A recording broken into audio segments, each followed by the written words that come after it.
Hello everybody, welcome to the World of Brickfilms podcast. I am your host, William of IW Studios. Joining with me as always is my good friend and co-host, Sean Willis of City Penta. I've stopped counting what THAC special number this is. I think we're on I'm trying to think, it's just I think it's better to not know at this stage. Yeah. Yeah. Seven. We'll go with 7. Start feeling old now. But yeah, so... Steve, you haven't been introduced yet. Yes. So, joining in with us are the winners of... No, not the winners. Actually, No, we'll go with that. We'll go with that. Oh, yes, we won. We won, woo. Not even a minute in, we're already roasting you. Yes. Yeah, so the second place winners of THAC 2022, Daragh Twomey and Stephen Collins. Hello. Howdy. Right off the bat, when I saw the your entry in the submissions, coming through the emails, immediately as soon as I watched it, I was like, yeah, this is an immediate classic. Straight away I could feel this is really special. Oh, thank you very much. Thank you. That's very, very nice to say. It is. By classic, I suppose. Yeah, it probably feels like an old style brick film. Because we are old style men, Yeah. We're the geriatrics of the community now, because if I saw the state of us if we were teenagers, I'd be like, sure, one of them's bald. What's going on? Of course, it's funny because I started right around the same time as you did, and of course I can tell it's this goes back to the Blunty roots. I'm sure. You know what? Actually, I was never conscious of that when we were making the film, but I do know the dynamic duo was really the thing back in that time, and it really influenced by Blunty. And I think we were all into that. I mean, it was like every brick filmer had a dynamic duo, well, nearly. And but I think when we were writing this film, we did not think of it in that way at all. We just wrote the script in creative flow, and then afterwards, when I saw a few comments about that on YouTube, I was like, oh, that's kind of full circle, because Blunty was me anyway, and I think Daragh too. I don't want to speak for him, but probably my biggest film influence at the start. It was probably the first, I think it was what directed me towards brickfilms.com, because he used to mention it in, this was before he kind of left in 2006 when we would have been on YouTube. Yeah. Nice. Yeah, man. Same for me. So that's actually a huge kind of I suppose compliment. And I mean, it's not quite as directly like the duo series that we used to do back then, but back then there were other films that were similar that you would still call two guys on a couch brick films. Yeah, the dynamic duo. Yeah. Even your own Negotiating Death from Brawl 2008 is similar. It's not quite a dynamic duo film, but it's still two guys in a room. But I mean, I haven't stopped that. At the same, and that's the thing about this film and this story we told, was that since I finished brick filming, I've come back to YouTube, ended up in sketch comedy, and just did it again, but as an adult. So it was so easy to kind of translate that into Lego, and then obviously you go, oh yeah, our inspirations. I mean, what do we grow up watching? So yeah, very much full circle. Funny. Actually, yeah, funny enough, I actually kind of in preparation for the podcast, I've been watching your cafe series, and I actually really enjoyed them. They're really funny, and I feel like there's a lot of Thank you. the energy and kind of humor. It feels like when you see that in The Visitor, it kind of translates really well into live action, I think. Thank you. And even the title, The Visitor, we didn't know what to call it. Yeah. So it ended up being called... Steve was asking me, and you were trying to just think too hard about it, Steve. And I said, it's The Visitor. He's a visitor. Yeah. And you were like... Daragh was done because we were we only had 9 or 10 hours to actually animate it. Because we had kind of prearranged plans, and... So we finished that, went to bed. Next morning, Daragh got up early to edit it, and I was like, "What do we call it?" And Daragh was like, "I don't know, The Visitor." And I was like, "Oh yeah, but maybe we could get a good title." You were like, "The Visitor." Don't question. I was like, the process, okay. man. Yeah, and tried to get a nice title, but we were like, "It's back." I mean, that's always the hardest thing for me, is coming up with a title. Oftentimes, I just have no title card on the video, and I come up with the title the next day after being asleep. Yeah, I mean, I'm uploading to TikTok nearly every week, and I mean, don't have to come up with titles. I do put one on a caption, but it's just Yeah. So it's actually hard to distinguish. It's like, oh yeah, so that art has been lost a little bit, and it was nice to actually name something. Yeah, no, it is nice. That's what's nice about a brick film. Yeah, it was like it would feel weird not to give it a title, you know. Yeah. But funny enough, actually, I was just I know it's not Brickfilm related, but I was just thinking about your your live action work, because it's I find it really impressive. Just like they feel like proper kind of like productions, like the production values are there, and like obviously you've got like a set, and the like the audio is really good. I know that sounds like sort of like, I don't know, very obvious sort of things, but like I don't know, you kind of have this like idea in your head of like people doing like live action skits coming out after brick filming or something, and being kind of like, I don't know, you imagine it to almost look amateur in a way, but like it really doesn't feel that way. It really feels like a proper kind of production. So yeah, that's really, really impressive stuff. Thank you, Will. Thank you very much. Very, very much appreciate that. And that's just I mean, that's a good thing about being old, is you learn by doing. So I haven't stopped making stuff. Like, it went for the brick films, that went into and then the creativity went straight into the band Steve and I were in. And then the second that ended, or even before it did, I jumped back on YouTube, vlogs, sketch comedy. So I forgot what, it wasn't a question, it was a thank you, and that was a very long-winded thank you. It's like we're a bit of a real life dynamic to ourselves there, isn't it? I mean, we actually are. We were brick filming together, and then we were in a band, and now we're doing sketch comedy alone, together. like. Yeah. That's what I mean. We're not even friends. Like, what's this about? I don't even like it. Dude, lads, just don't sign contracts. Yeah. Right? When you're 12 years of age, if you sign a contract, it's life binding, and awkward to get out of. So you just keep at it. Since 1999, we're pals. Yeah. old. We're old men. We're not that old. Stop saying that. It's just, you see, I compare us to let's say the target demographic or the audience. You see, so used to TikTok being younger, and then Brickfilms, obviously, I would say majority younger. So we are old, and it's okay, Steve. It's all right. I'm sure you guys will correct us, but I feel like Brickfilm has always been very, very, very age-wise. It's still very. It is for sure. Anything from 10 to like 50, I would. Especially on the Bricks and Motion side of things, since it's a community that's been around for over 20 years now. So there's people who've been around for 20 years, so it's definitely very varied age-wise. So yeah, I mean, you're definitely not in a particularly old bracket yet. But it's actually interesting though, like the amount of people that kind of started brick filming in like the early 2000s were like way older than you guys are now when they started, and like I think a lot of it is just like obviously back in the time not as many people were on the internet, so I think it was kind of primarily kind of like leaning towards people who are older, I suppose, when it comes to that kind of thing, people that are active online back then. But but I guess I guess there's always been quite a few like adult fans of Lego, I suppose, as well.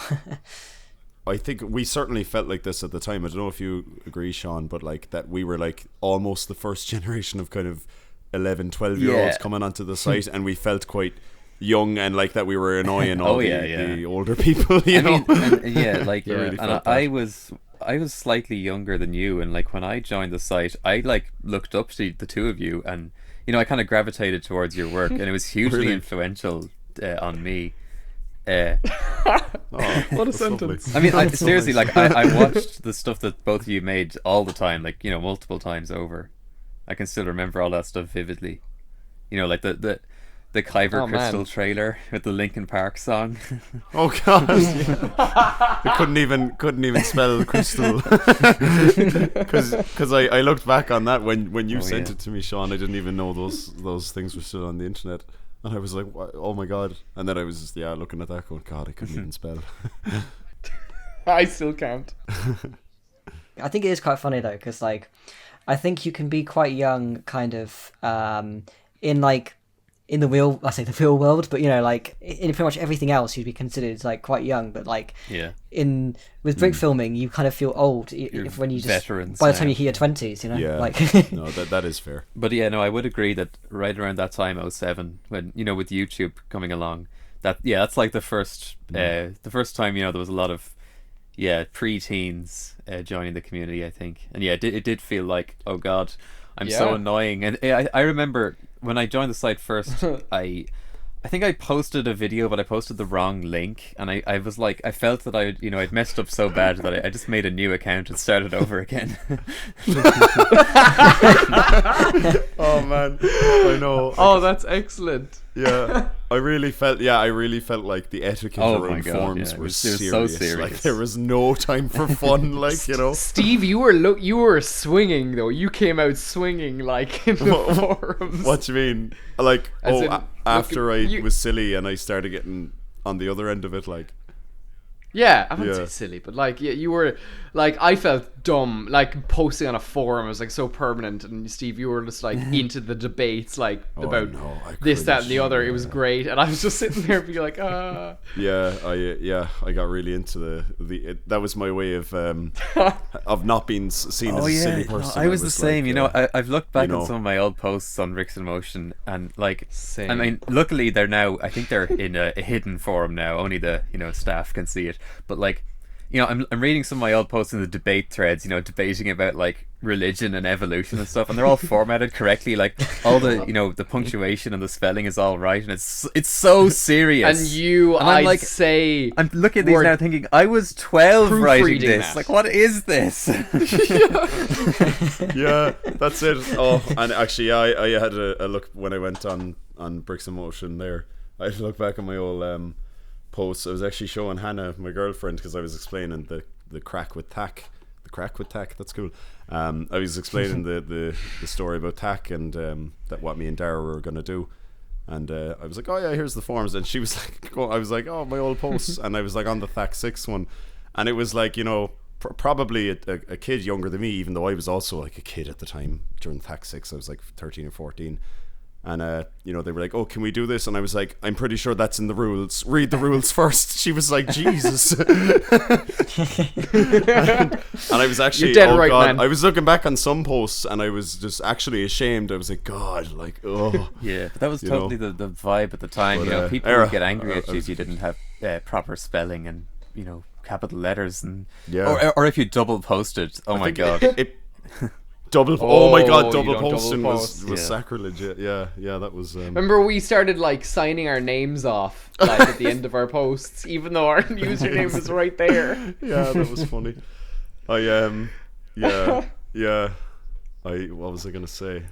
Pre-social media, man. Like it probably taught me how to spell, though. In fairness, the community like got my punctuation up to scratch. Like, so it helped me. It is kind of funny though, like when you compare it to like how casual like Discord seems by comparison. Like when you're fighting in the forums, it feels like it feels so much more serious and like official. Like you feel like you need to be kind of like more formal, and like compared that to like just like Discord, where it's just like sending messages, like texts. It's like a big IRC chat, chat room. It's like completely different. Yeah. Oh yeah, and like I have funny kind of memories. Obviously not going nearly as far back as you guys, but like when I was first like on Bricks in Motion around like 2015, when I was like but they still had like the IRC chat, and I loved like pretending to be other people, because you could literally just be like just put in a name and then you enter the chat. So I just like pretend to be Nathan Wells, which I feel like most people did at the time. I think we were doing that at the start of the IRC. I remember like going in as Aled Owen or some random name like that, and it was just chaos. But in fairness, because it was quite a serious I guess community, I think we had a little bit of a mess and then we stopped. Yeah, I mean that was the thing as well. Like I at one time I pretended to be one of like the older members who hadn't been around for like a year, and I was going on about like all these films that this guy was making, and then everyone was getting really excited about it, and I was talking for about half an hour, pretending to be this person, and then afterwards, identity theft is a crime. I hopped on then as my my actual name. I was like, oh hi, what's been going on? And they're like, oh, you just missed him, so like this guy was on, and I was like, and for some reason I thought, oh yeah, I just decided to say that was me, and then I got banned for like 30 days. 30 days. Oh my god. But that's the thing though, like that's so much. That's the thing with like it always felt like you go between like trolling and all that kind of stuff, but then feeling like really bad, like it was like one of the like you've just done something really terrible, like whenever you did it, whenever you got caught, or like, you know. Well, I think it's always been a good thing. The fact that they're, you know, it's known that there's going to be like younger members and stuff. Like people don't really hold grudges. Like if you know, if somebody's doing something stupid, if they just stop, then it's not going to be held against them. Yeah, and that's a good thing. Yeah, I don't really remember that. I think I remember the very odd like serial spammer who would come into the chat. I'm kind of thinking of his Manic 4000 now, but I remember there was one or two that would always be in, and it was like, oh, that was it. Oh my god, yeah, yeah, the drama. Any sign of them in the last 12 years? They returned to the community. As far as I know, Manic 4000 went on to be known as Brick Unit, and has some very dramatic trolling incidents on the YouTube like Star Wars or IP film scene. Interesting. Yeah. Notorious song. And now to announce a surprise third guest, it is Brick Unit.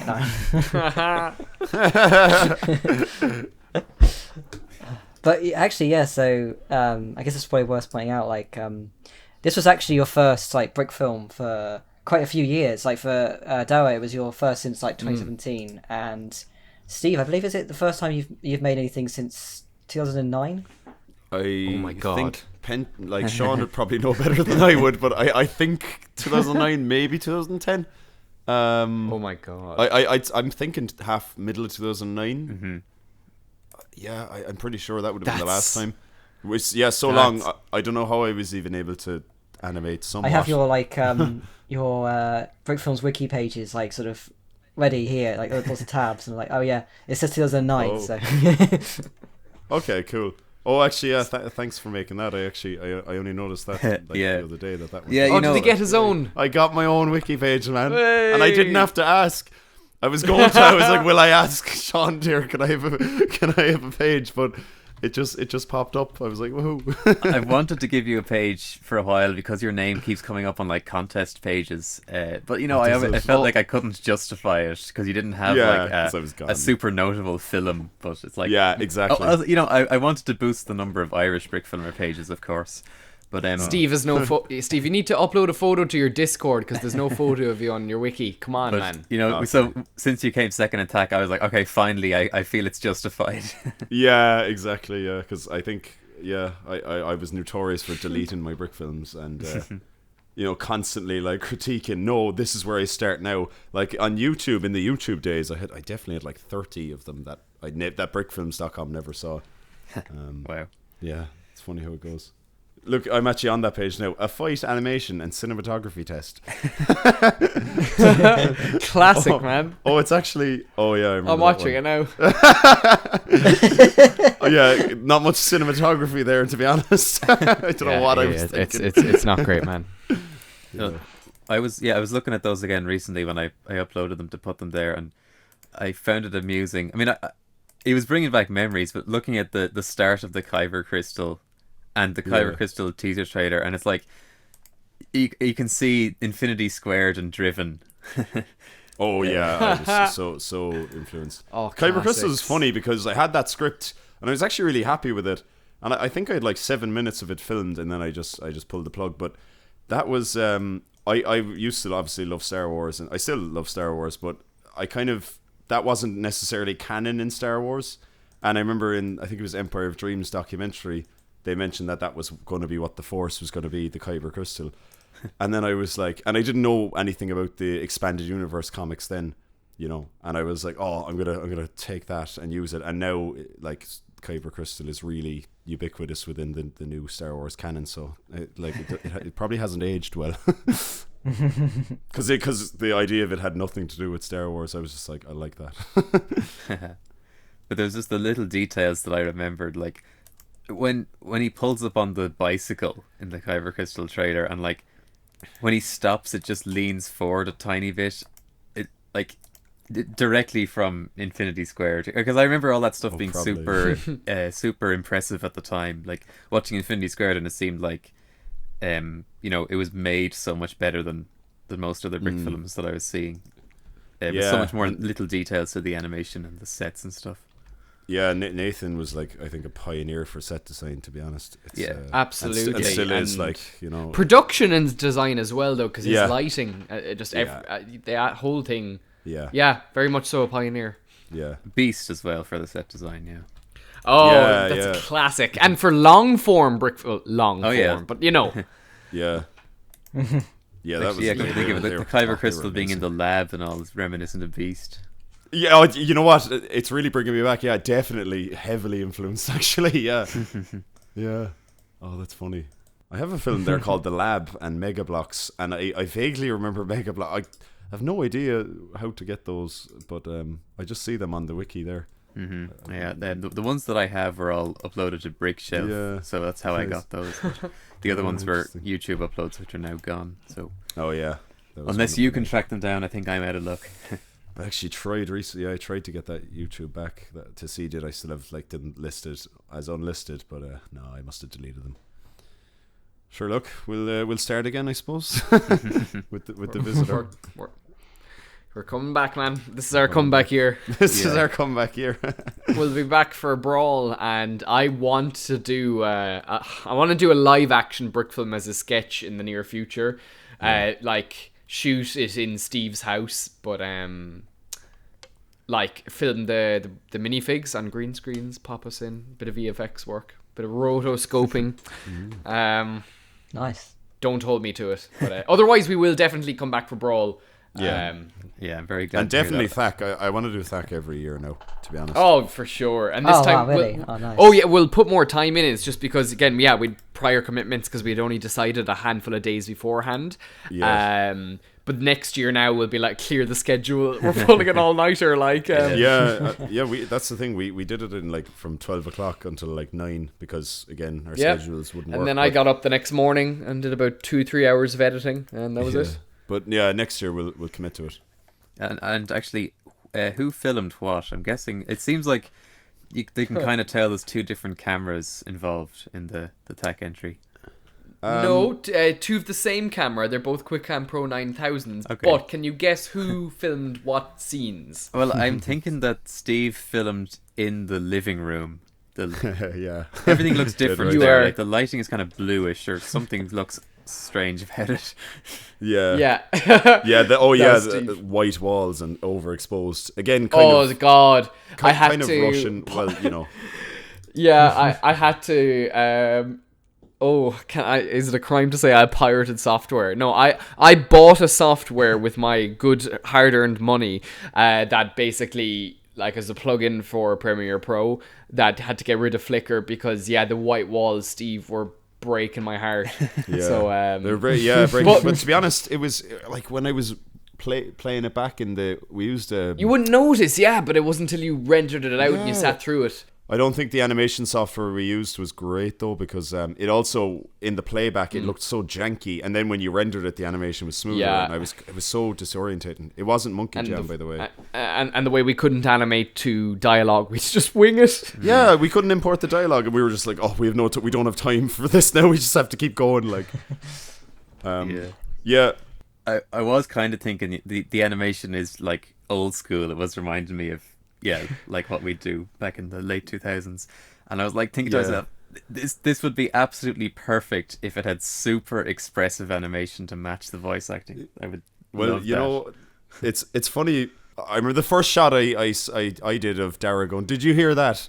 And he's like, "What?" I was like really going ham as much as I could with Daragh expressing himself, and then we were like an hour in, and I was like, "Daragh, I have one shot done," and you were like, we nearly threw it in. We were like, "Oh God, we're not going to finish this." 'cause it's like 3 minutes You long. wanted to. You were ready to throw in the towel. I was like, no, this is. Well, no, and I wish we were.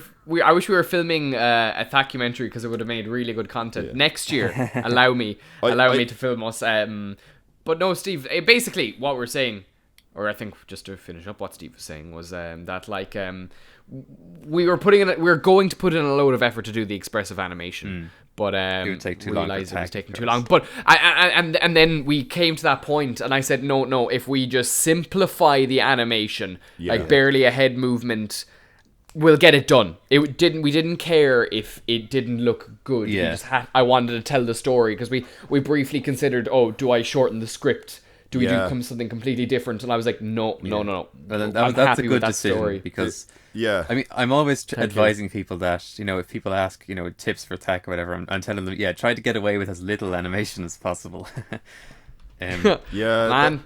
If you're doing Brawl, this now means like you can actually have the time to kind of like play around with the animation a bit more, and you know, like it's like 7 times the amount of time. But I was actually going to say, like, you know, obviously different people are going to have different judging styles, but kind of, you know, the sort of school of thought that we follow for judging Bricks in Motion contests, I kind of want to say that some of the like best animated or best looking entries might have placed, I guess this happens a lot in contests, but sometimes they might place in places that surprise people as far as being surprisingly lower than they might have expected, because, you know, we might have figured the story kind of didn't come together as a whole, or there was like tonal inconsistencies, or, you know, something along those lines. So people might be thinking, oh, how did that not place higher when the animation is so good? But I think you made the right decision in not compromising the story and the humor.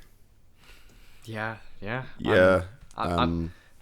how we got it done. We scraped it in. But that's Steve. I'm very excited for Brawl now, because we'll have a similar setup, do a few days of animating, but just to put in that much more effort and to the story, to all of it. I'm very excited. Let's go. I'm excited too, because that was as we were saying, that was the thing. We by the time we had the script done and the voice acting done, we couldn't go back. So it was nice to get it done as just to I suppose to continue on from what you were saying. But I'm looking forward to doing something maybe similar, but with a bit more effort into animation. It's going to be kind of interesting for me. I guess this is just an opportunity for me to talk about myself now. But I was just going to say, with Brawl now, because I came first place last year. Nice. And it's kind of like I guess now I still want to enter Brawl just because I really love Brawl. But I guess now I sort of relax a bit more and just be like, yeah, man, pressure's off. Yeah, that's true. Yeah, now you can just do it for fun, and don't have to care about how the placement is because you've already hit first. But of course, I feel like, you know, after saying that, what I said about the animation and the story and stuff, I kind of want to elaborate a little bit. Like, obviously, quality of animation and whatnot, it does play into the judging. And, you know, in rewatching entries and stuff, some of them did get shuffled around a bit. If we weren't entirely happy with how the ranking was looking, we might say, okay, well, you know, this one, even if there was something about the story that kind of didn't click for us, it has better animation, so we will bump it up, or, you know. I almost feel like we don't like to say too much about the process, or, you know, specifics about why one entry might rank higher or lower than another or whatnot. But a lot of thought goes into it, and a lot of rewatching, and, you know, we were on the voice call for hours talking about all of the entries, and so, like, we were very happy with the ranking after all of what we had put into it from our point of view of how to consider films as a whole. Oh yeah, definitely. I think it was a really we did it for like literally hours and hours. Like, by the time that we'd finished, like, we started off like, you know, sort of in the middle of the night, and then sort of by the time we'd finished, it was like, you know, going into the early hours of the morning. And like, yeah, I don't know. I feel like there definitely were like some, without sort of saying too much about like how the judging process, there was definitely, you know, a lot of films where it's like sometimes there is just like one specific shot that just kind of makes it, you know, like you'll see it and you'll be like, yeah, this is just like just so good, you know. There's a couple of times like that, I think, throughout THAC that was like that. Although one thing that was kind of funny is that, you know, we start off with just averaging the ballots from all the judges, but like when the average came in, we changed up pretty much everything except for like 1, 2, and 3. Those just landed right where they are. And, you know, obviously really not every judge had them ranked in that order or even as their top 3, but they just, you know, they averaged out to be that top 3. We were like, yeah, that looks good. That's funny. Very happy with that. It's funny because the next day, myself and Daragh watched all the entries in the playlist, say the Sunday, I suppose at 5 o'clock. So 5 o'clock our time, you know, THAC had been over 5 or 6 hours, and you know, we were kind of obviously thinking like, how does our film fall into all of these? But of course, to be honest, we were just like amazed by the standard of animation now. And you know, that made us go, oh, I don't know. But we were, over the next few weeks, we were going, oh, maybe we'll make the kind of top 30. And then we were looking back saying, oh, it was top 20 last year, top 15. Oh, do you think we'll make it in there? I don't know, you know. So we were really, really surprised to see second, you know. Yeah. Oh yeah, I think THAC is very unpredictable as well. Like, you know, there'll be some films where like it really just like, you know, you don't know if it's going to be like, if it'll be in the top 10 or if it will, you know, top 20, whatever, and or if it will be like, you know, in the top 3, you know, like I think some are like, because especially like with like, so this year, like I think one of the, I mean, we wanted to go a top 20 largely because of just like, I think it's just sheer number of entries, but it also just meant that like there were like 5 more book films that we really liked that we could actually, you know, have sort of place, because even then there were like so many that we were like, oh, this was really good, I really like, you know, like it's like by far there was like so many more like good entries than like placing, you know, we entries, always say know? with THAC, like it's very hard to really say one is particularly better than another. Once you're getting past like top 10 or whatever, there's like, you know, about 40 or 50 entries that are similar in quality. But you know, when I saw yours, I knew straight away it was going to be top 3. I kind of feel like in my mind it comes down to just sort of how engaging I find a film to be, you know, which is very much sort of, I guess you could say, unscientific. You know, you can't put it down to, oh, well, I'll give it, you know, this number in animation and this number in cinematography. You know, it doesn't really come down to that. But just between just the funny script and voice acting and the tightness of the editing, you know, it's just very fun to watch. And you know, it wasn't feeling like, oh, you know, when's this gonna end or whatever. No, thank you, that's man. Lovely. Yeah, thank you. That was definitely something that I felt like watching it was like, like it. Well, I think for watching it, it feels like, you know, it's like a real kind of complete story as well. But I just found it really, really funny, and I think it's the most I've kind of laughed at a Brick film for like a really long time. Genuinely, I thought like nice. a lot. You know, I think as well, like making something that's really funny like that in the time frame of THAC, you know, on top of everything else, is, I think, in and of itself like a big achievement. So yeah. 100%. Thank you. Appreciate that, guys. Like, but that's all I ever set out to do. Like with TikTok. I mean, I'm cranking stuff out every week, and to actually hear, you know, someone laughs, if they enjoy it, come down to, you know, whatever you made. It's I'm very flattered. Thank you, lads. I thought the start was really funny with the TV being loud, and you know, they're trying to shout over it, and it's like, thank you. It didn't need to be in there, but it was just a really funny. You know what? I'll give you an insight to. So Steve and I wrote the story together. Now that's definitely credited to the both of us. And Steve's a mighty storyteller as well. So Steve went working on sets, doing the production side of things for a bit, and I said, okay, I need to actually put this into dialogue so we have our story beats. And with my a big thing I do when I'm writing, I learned from mid-90s Simpsons. Watching enough behind the scenes, nice. and even watching mid-90s Simpsons, but the likes of Conan O'Brien, when he was on it, one thing he would say with writing is like, and this is usually get from a writer's room, and I was like, I'm trying to emulate that as best as possible, but what it is why can't every single line be funny? Or why can't if there isn't a line, why can't the next beat be funny? You're making a comedy. You're not, you know, a lot of, you know, Malcolm in the Middle, these are drama comedies. A little bit happens, but the whole premise is funny. I'm like, no, I'm just making straight comedy. So like, Steve comes out, he has to tell him something. I'm like, okay, how can I make that funny? Oh, okay, the TV's really loud, we have to shout over it. And it has nothing to do with the story. but it's just funny. It sets...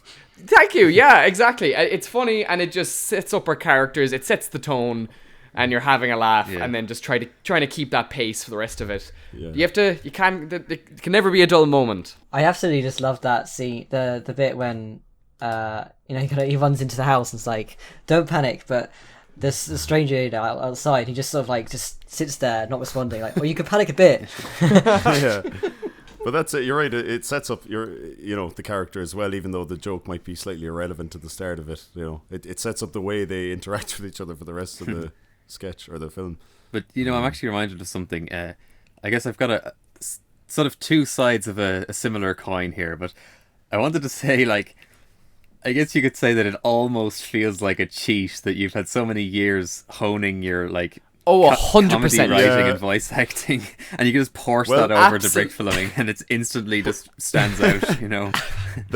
That's the thing. I mean, to be honest with you, the minute we got the theme, we were like at 12 o'clock midday. We were like, right, okay, what do we think? And we were like, I'd say we were talking for 40 minutes, Daragh, and then you wrote down.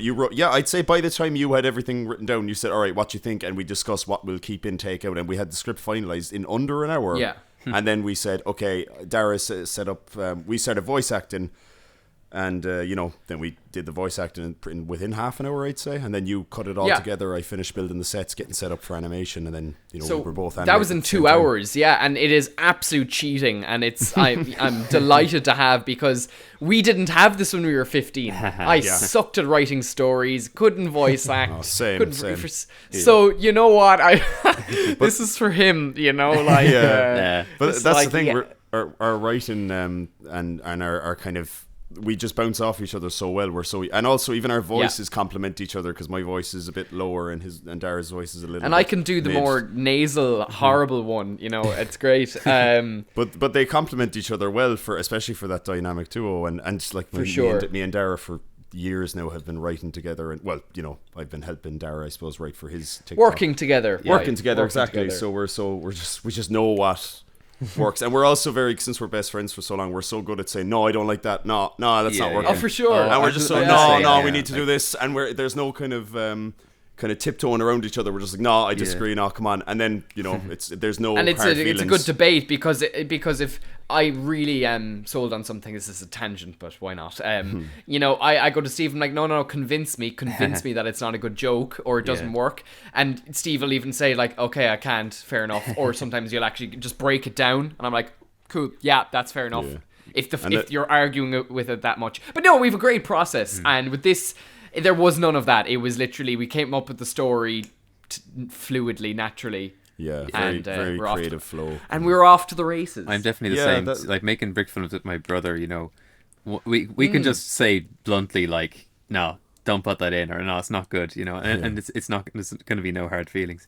But what I wanted to say, the flip side of that is, I'm reminded that before THAC, once or twice, there might have been some people on the chat sort of like, oh, I'm never going to have a chance at placing because I don't have a DSLR and I don't have all these lenses that other brickfilmers have. Like, oh, I've just got my phone, or I've just got a webcam. Or I think somebody was like, oh, you should do a separate ranking for webcam and phone brickfilms. And we were like, no, you can totally make a competitive entry with a webcam. So I'm really happy that you placed second with 9,000, was it?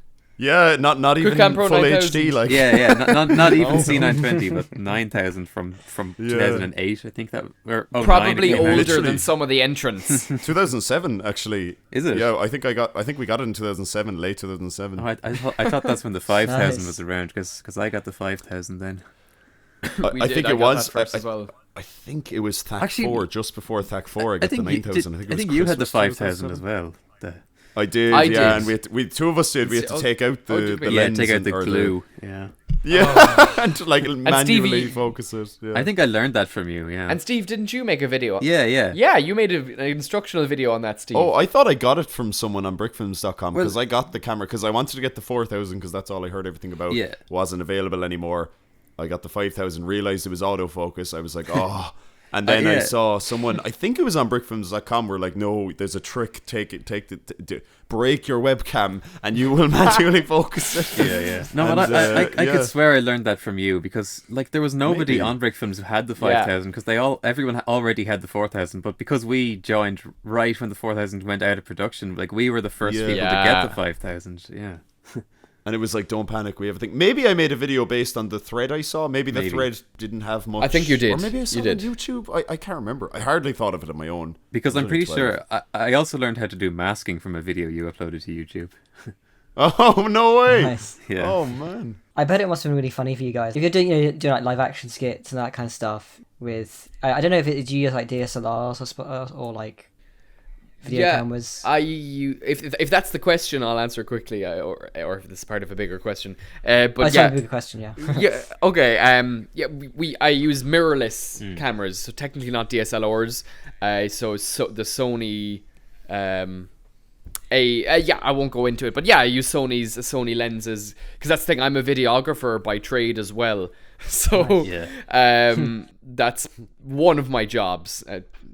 More on that. Yeah, a lot of us in Brickfilming, but we use the Canons for stop motion, but the Canon Rebel or T whatever they're very bad for video. So I also recently got a Sony mirrorless camera body, which is much better for video.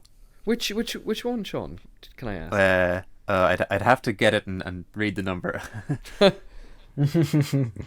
I was just gonna say though, like it must have been weird for you, like going back to this old like webcam. Yeah, maybe. I mean, I always loved webcams because they're so small, and I never had a DSLR back in the day. The only thing about the 9000 is though, like, and I only just got the Brio for when I get around to making a film again, but I love how the lens is in the center. When the 9000, it's on the right or the left, and me and Daragh, we were like, oh god, I have to take this wall away and take every bit of the set away now. And it was even just getting close to the minifig was tough, like, and not bumping the camera. Either of you two hosts, do you use webcams or like DSLR type cameras? DSLR. I use the C920. Okay. I know Penta, you used C920 for quite a few years. Yeah. And then I never had a 9000. Yeah, I went from the 5000 to the C920 and used that for many years. And yeah, the C920 is great. Definitely, yeah.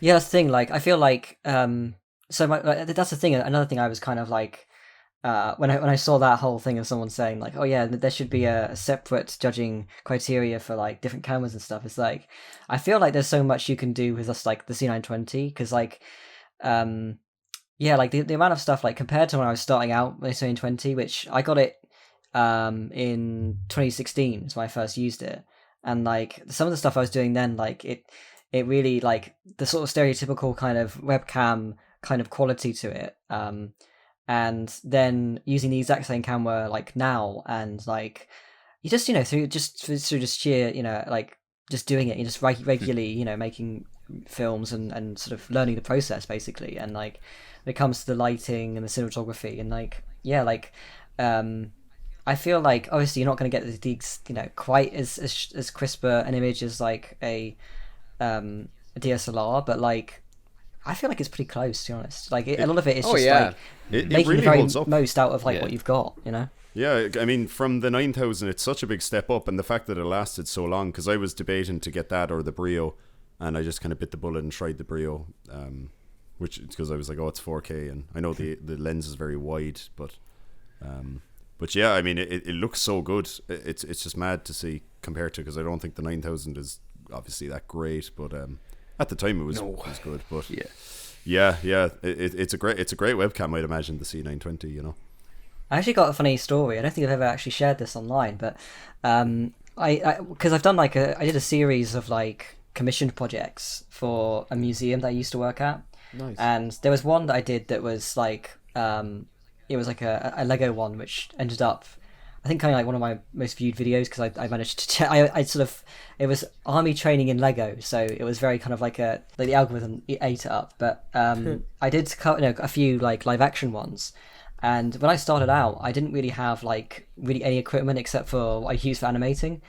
So I literally just had my webcam. I took my computer with me, like my laptop, and I just like put it on a chair, and I had my webcam plugged in, and my Snowball condenser mic, and I just like had someone like hold on to that above the camera, and I was filming like a live action sort of thing, but with like the animation equipment that I have.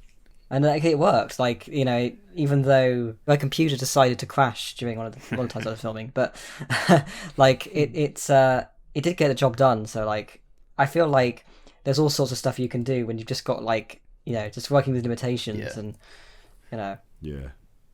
But there was something more I wanted to say about, you know, sort of the skills you've been practicing for over the years now, is that when you're watching the THAC playlist, there's so many entries where you feel as if the voice acting makes it awkward. I don't know, like there's this whisper shouting. We always complain about whisper shouting. We used to do it so much too. Yeah.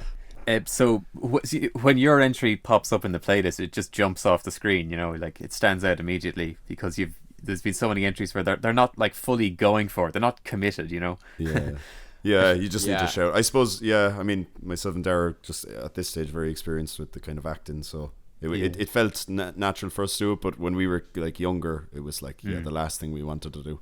Yeah, for sure. I mean, it's like really go for it. I guess it's because you've been recording your voices for so many years now. You don't care anymore. You're not going to be embarrassed by anything, you know. No, not at all. Absolute. And even going back, Sean, I was somehow the co-lead of Tim and Fred, you know, filming by Sean Willett's series. And I couldn't voice act. I don't know why he asked me. Like, I'm delighted he did. And it was great fun. But I was talking to him a few years back at this stage, and I was like, can we please revive the series? Like, well, can you please revive the series? And I'll voice act again. And I re-recorded my lines over a previous episode, and I was like, look, it's so much better, please. And maybe someday he will. Maybe. Yeah, I've been here waiting. Yeah, I've been waiting for a long time to see another one. Just make a remix of it. Just put both your new voices over the current animation. But yeah, I always love when you can tell that there's somebody voice acting in a Brick film and they're really, really going for it, because it just feels pretty rare. Yeah, and I get that because, you know, and maybe why not a lot of entries might not have it, is just if you're young, live in your parents' house, you know, we're the perks of being a grown up, you know, we can shout in Steve's bedroom, not bothering anyone. That's actually that's the main thing, is that there's like, I don't have to worry about, you know, annoying my parents or whatever. Yeah. But I think it's you're right, especially in a Brick film where there's no mouth animation, you know, you kind of need to do your best to make it. You need to go all out. It needs to be expressive, so you really need to go mad. I mean, somebody who like really goes all the way out is Zach Macias. Oh yeah. Like Mind Game. Like there was a film. I don't know if you've seen. I'll Never Be Lonely Again by Sanjira. But I was rewatching that yesterday, and like Zach has like he started in the start of the film, and it's just like absolutely crazy, just like how loud he goes, like really going all out, you know. He's a great voice actor. He's always been a great voice actor too. Always actually has been. Yeah, there's some standout people I can think of. Keshin as well. Keshin was brilliant. Oh God, yeah. We were rewatching what's the Days of Pizza It's Days of Our Pizza. Probably my favorite comedy Brick film ever. Oh my God, so funny. We were watching it the other night, and as 27-year-olds just roaring laughing at this old Brick film, like it's.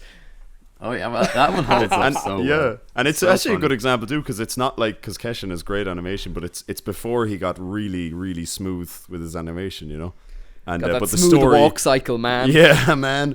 But it's really I know smooth. I hate using that term. But before he had very before his animation elevated to what it became. But the story and the voice acting was just so perfect that and the humor that it just you don't care, you know. Yeah, I mean that's still my favorite film by him, and of course that'll be influenced by nostalgia to a degree. But I think it still holds up. We should pop it into the Discord and just be like, hello, people under the age of 20, let's say. What do you think? You know? Yeah, and they'd say, it could be smoother. You need more easy in his house. That's the thing, because like I naturally went for the word smooth, you know, because that was the it line back in the day. Is that still the thing? The smooth walk cycle, like. Yeah. Well, you know, certain people have been pushing back against the idea of smooth being the be all end all. How way to judge. I try and avoid using the word just because like it just has such a connotation to the word now, like when it comes to brick filming, and like just people are just like, oh, I try and use the word I use is fluid, like fluid animation. Yeah, like that makes I agree. more sense. But that was actually one of the when Steve and I realized it was crunch time filming The Visitor, as it's called. I said to Steve, I said, when we didn't know if we could finish it or not, I said no walk cycles. Absolutely not a single walk cycle. We're not wasting time. I don't care if it looks like the characters teleport. You know?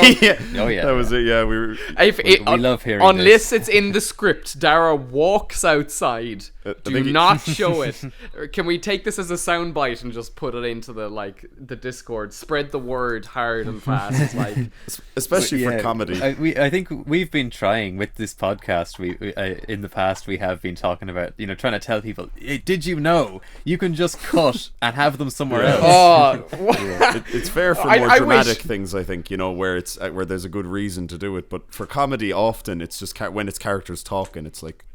Well, that's the thing. I think comedy, because like I've been doing some editing work with some friends, and like trying to edit like a comedy, and like so much of it is just like, is there like a second of just like sort of breathing time, like cut that, and it's so like you have to be so tight, and like not a second's wasted. And I think we were all terribly guilty back then when around the time we started. Of where you had to show the characters take every single step to get to where they needed to be. Like, I was watching some of your own older films just before doing the podcast, and I was amused. I was like, the walking, you have to show them open the door and walk out the door every single step. And it's just a waste of, it's just uninteresting, really. It's just I spent 16 hours animating that. How much of my story has been told. And I literally, oh god, going back to Sean, you'll remember the Not Forgotten. I spent years hyping that up, and then I would spend nearly weeks just on walk cycles trying to get the character into the place, and the story never started. And I just would get a test. That's what all I did. I did so much animation tests. I was like, well, if I could go back to my younger self and say, just make a film. It doesn't matter if it's going to be bad. Just make a film instead of just testing. Tell a story. Use the story as your test. You know what I mean? All I did was, here's the test now, and then I'll make a film. That's the thing as well. Like, I don't know, like. I know like a lot of people are like this, but like I hardly ever made any tests ever. I just make films. Like whenever I get to a point of like, oh yeah, so this is the first time I'm trying out this specific thing, I'll just be like, I'm just gonna like really analyze it frame by frame, and the actual film is the test. yeah That's good though, because I guess you can't do storytelling tests. You just have to make it. There's some people who could do with some more practice in storytelling. This is the thing as well for me. Like I feel like I want, maybe there is part of it is just like I want to really be fully invested in something. I feel like I need to kind of be like actually putting into, I don't know, I feel like I need to be passionate about the thing, and like if it's literally just it's just the animation, there's no story, I know I'm just not going to put the effort of like just doing like I guess 100% of what I could do with that, whereas like, well, I mean, I guess it's going to be some people are going to be passionate about just capturing a specific motion in animation, and that's fine too. I think a walk cycle, but yeah, as long as it's not a walk cycle, it's not okay if it's just a walk cycle. Or like if it is a walk cycle, a creative, a different type of walking or something. But like, that's the thing though. Is like I feel like this is the interesting thing, I guess, was like just brick filming as a whole. Is like we all have like our different, the different kind of, I guess, qualities or like elements of filmmaking that like are what attracted us initially. I guess like maybe all four of us are probably like, we really like storytelling is like the main thing that we kind of wanted to do, I suppose. That's the thing. My earliest influence was just funny, good, well written films. It wasn't look at the Lego move. Yeah. I mean, it took me many years before I actually cared about animation. I mean, I remember back in like 2008 or 2009. The animation just felt like this obligation. Like, you have to have a certain amount of animation for it to be a film, and that's annoying. Yeah, it is interesting though, because I think as you kind of go along, as you develop you kind of like start to really get passionate about like all the other elements that you weren't initially that passionate about. That's right, yeah. Well, because at the end of the day, they all help you tell the story better. Yeah. You know, better cinematography, better animation. It's all serving to just make it better story, better, more engaging piece of work. I think as well, like when you kind of like really start to kind of think about the 12 principles of animation, which isn't just ease in, ease out. Like there's 11 other ones, and also like you know a good Did you know? a good chunk of them are like, you know, about, you know, they help you enhance like the characters and the story. You know, like it's not just about the animation; it's what, you know, how like it kind of all comes in, how it comes together, isn't it? You know, and yeah, like I think as you start to kind of like develop, like, so like I think, for example, like you start off, you're passionate about doing stories, and then as you kind of go along, you find like the other, how like each other element can enhance your story. So like you'll see the animation, but then also like cinematography obviously enhances it, and then like the lighting enhances it, and then good sound design enhances it, and editing enhances it. You know, package. It's like it all comes together, doesn't it, in that way? 100%. Yeah. And of course, we always love good sound design in THAC, which is, you know, usually the last thing people do. And there's entries that have like no sound design or unfinished sound. But, so it's always impressive when there's ones that actually have finished sound design. I could see people like in the Discord in the last hour, just, you know, can anyone render this for me? Can anyone do... Like, and I felt that. I remember that, like, just being in the early days and just not understanding what compression was or how it worked. So, I was just in the Discord and I was just like, oh, guys, been there. And then I logged off the computer and smiled because ours was submitted. You can go to sleep now.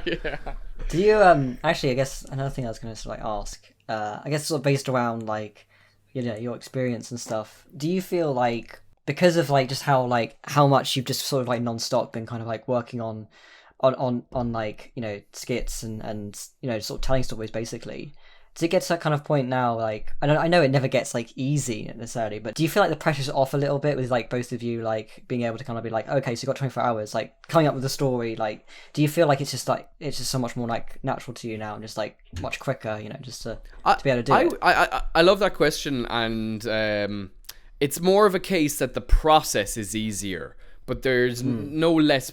And you pressure yourself about different things. When you're younger and you're not as experienced, it's about, I've seen people, again, in the Discord, people just being so stressed and frustrated.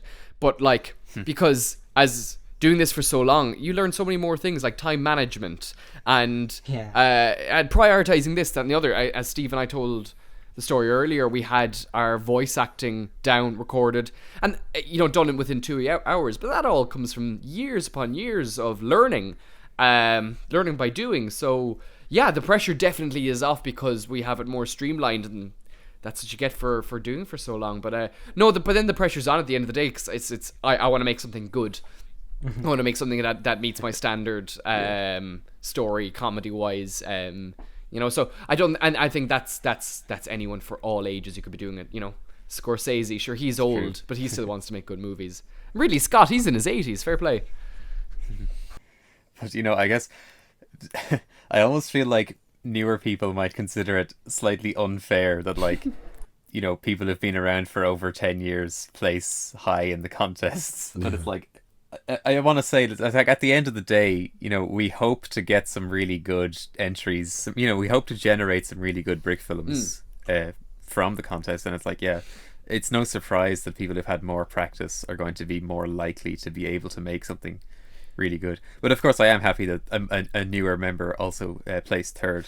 Oh my god, that's nice to see. Can I just jump in on that? Yeah, that the third place one, the bank, that was amazing. When I was at a party listening to the live stream and I stepped out of it, I said, "Sorry guys, look, they didn't think it was rude or anything. They knew the results were on." And I popped out. I was on Discord just listening away, and I counted down from 20, you know, down. And I was hoping for, 10 to 20, or at least around 10, and our names weren't coming up, and we're getting lower, 4, 6, 5, 4. And then that third place one, I forget the name of it, you can maybe shout it out after me, but oh my god, the storytelling, the tension, the cinematography, I was blown away. Didn't know what age this creator was, probably younger than us, for all we know. And I saw that and I went, oh, not a chance. Not an absolute chance. And by chance it said, oh, second place is a visitor, and I lost my marbles. That was one of my favourite ones too. I thought that was so good. When the first time I watched it, I was like, that's brilliant, Oh. And it is funny as well, because we had the live stream there, it's on the YouTube channel on Books Emotion, so we've got you recorded your reaction to coming second place. Oh yeah. In second place we have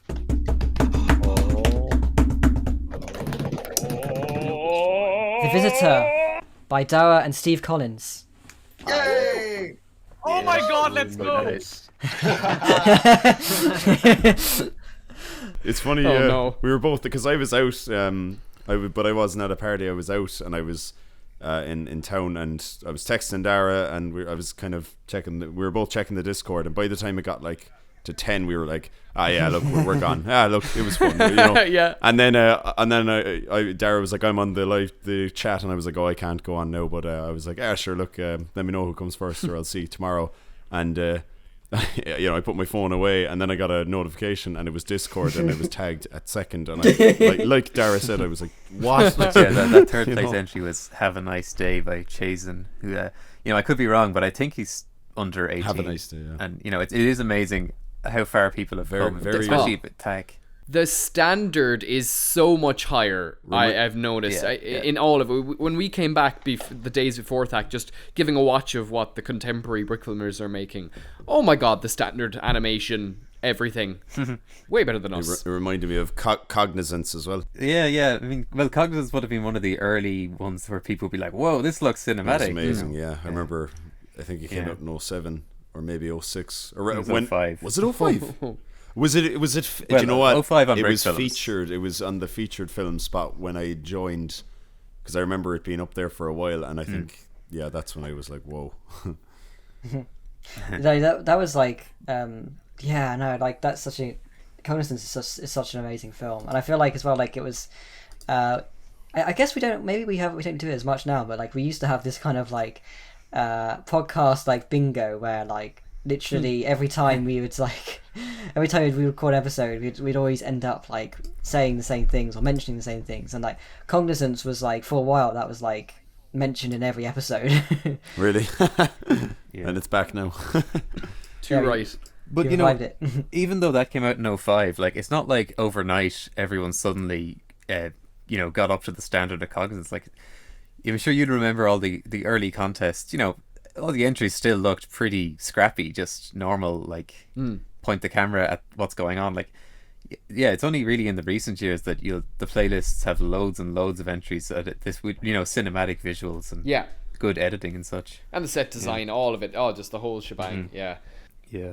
Oh, something I wanted to quickly mention, because I guess at some point we'll probably start officially sort of talking about the top 10, but before we do that, I just wanted to because I realised I got this far without even sort of talking about hosting THAC, which is kind of funny, but kind of surreal kind of feeling, kind of one of those sort of things of always something that I've sort of dreamed to sort of do, it's definitely something that I kind of had as a goal, and it's kind of surreal, I think, because that when it comes up to sort of leading up to it, trying to find somebody who could host THAC, and I was like, oh yeah, I mean, I'm free, I wouldn't mind doing it, and realizing then afterwards wow, that's actually it's quite it's not a simple thing, it's quite a commitment, and then organizing it all and everything, and now kind to a point where it's post THAC and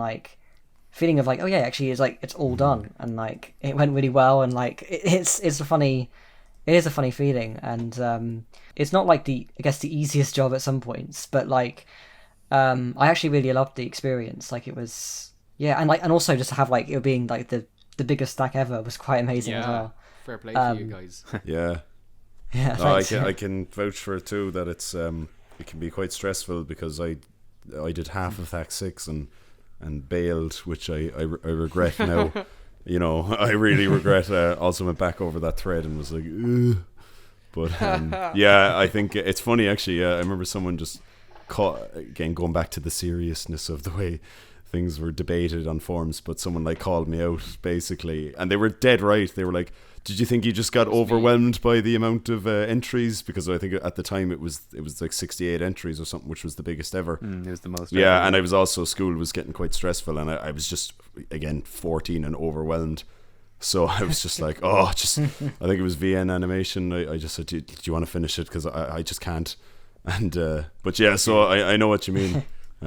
I do regret that. I do regret that a lot. But yeah, like I just read back and I'm like, yeah, I was very I could read the hormones off me in my posts. I was like, oh god, you know. Yeah. But it has come up in the chat that like we look back on some of the old contests, you know, official site contests and unofficial ones, and we were like amazed that, you know, these ran to completion and they were successful and they were being hosted by people who were like 14, 15, 16. Yeah. And it's like nowadays we couldn't imagine putting something like that in the hands of a teenager. That's the thing. That's yeah. the thing. Like I could not imagine hosting a big contest like THAC when I started. Yeah, I started when I was 15. Like I was older than you were when you were like hosting it. Yeah, no, that's like I couldn't imagine being in charge of anything then. But it's really nice that THAC has lasted this long, and it really is. I think it's one of the most special parts of this community because, you know, David West did the first 4, I think, and then the 5th one there was this. It was like there was 2 of them going on, like within a few months, and then it got to 6, and everyone was like, "Who's going to do THAC 6?" And it was like no one was opting. It was like there was this bit of, is it going to go? And then I just said, I'll do it. I did a contest before and I kind of was interested in that. So if you want, I'll do it. And then they were like, okay, go on. And I think Smeagol or whoever was like, yeah, work away. Because it wasn't an official contest at the time. And that's true, yeah. Yeah, so I guess thankfully it was lovely to see that every year it still went ahead. Well then, you know, even if you did bail halfway through, it sounds like you coming in to start THAC 6 was, you know, very, very beneficial. Yeah, I think it was. If nobody else was really interested. Yeah, that was it. That's my memory of it anyway. I didn't go back to check that, but I remember there was some threads and it was discussed in the chat. It was like, who's going to do it? If it's not done, what are we going to do? And I think I just said, look, I'll do it. But obviously probably didn't think through enough. You know, you may have like actually in the process of doing that, maybe you saved that. Maybe let's hopefully look at it that way. THAC 7. I think THAC 7 was the first one that was an official Bricks in Motion. Oh, really? Very cool. So yeah. Yeah, I think it is. So ever since then, it's been, you know, guaranteed that it'll happen every year. Yeah, But that's actually something that I think I guess is worth kind of pointing out. Is like this year, like we kind of tried to make an effort to share out the work. We had like a shared like Gmail account for submissions, and obviously because of like you know the whole 24 hours, like with different time zones, it was really beneficial having multiple people doing it. And actually, I mean, huge like shout out to Bertel, who like I think approved like around 60. Wow. Like about at least half of the entries. Whoa, it's a lot to go through. It like time wise, 60 entries to check is the mod. Yeah, and obviously as well Penta as well for also helping out with the kind of night shift. Yeah, that's true. Yeah, I was up overnight with Bert accepting the entries. Wow. Bert's great. I'm so glad he's still around as well.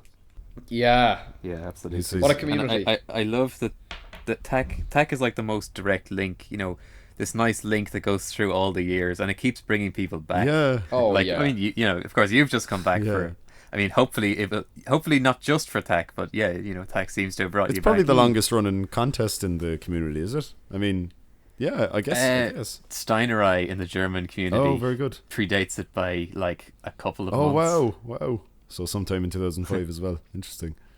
Yeah, summer 05. Yeah. Are those communities as let's say active? The German and the French sites. I remember they for the size of the amount of people in the countries and people who speak the languages and such, they do fine. But obviously English speaking is going to be bigger and more active For sure, yeah. Yeah.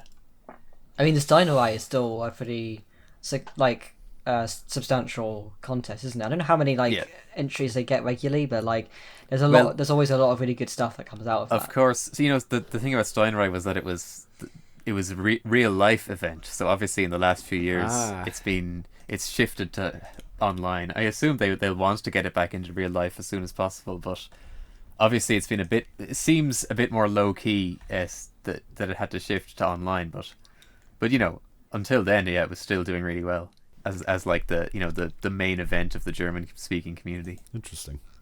I mean, they've hosted